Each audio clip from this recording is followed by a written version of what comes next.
Hello मेरा फेसबुकमा जोडेका साथीहरू सम्पूर्णलाई बिहान बिहानको गुड मर्निङ अनि सम्पूर्ण साथीहरूमा न्यानो न्यानो माया तथा अभिवादन छ।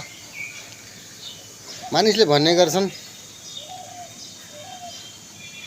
टुटाइसकेपछि पाइएको चाबी, ताला टुटाइसकेपछि पाइएको चाबी र मन दुखाइसकेपछि मागेको माफीको कुनै औचित्य हुन्न। त्यसको कुनै मतलब हुँदैन। जब मन दुखिहाल्छ भने पछि सरी भन्दैमा केही फरक पर्दैन, मन त दुखिसकेको हुन्छ। त्यस्तै ताला टुटाइसकेपछि पाएको चाबीको पनि केही काम हुँदैन, किन ताला त टुटिसकेको हुन्छ, पछि त्यो तालालाई जोड्न सकिँदैन। त्यसैले भने गर्छन् टुटाइसकेपछि पाइएको चाबी र दुखाइसकेपछि मागेको माफीको कुनै फाइदा हुँदैन।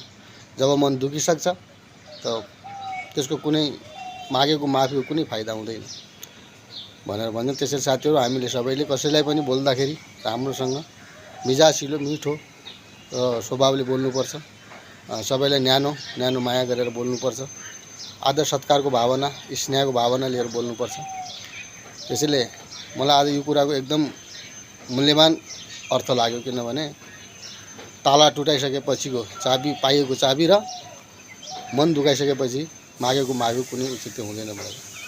त्यसैले हस्त साथीहरू, मेरो कुरा हजुरहरूलाई मन परेमा लाइक कमेन्ट र सेयर गरिदिनु होला। हस्त धन्यवाद। फेरि अर्को भिडियोमा भेटौँला।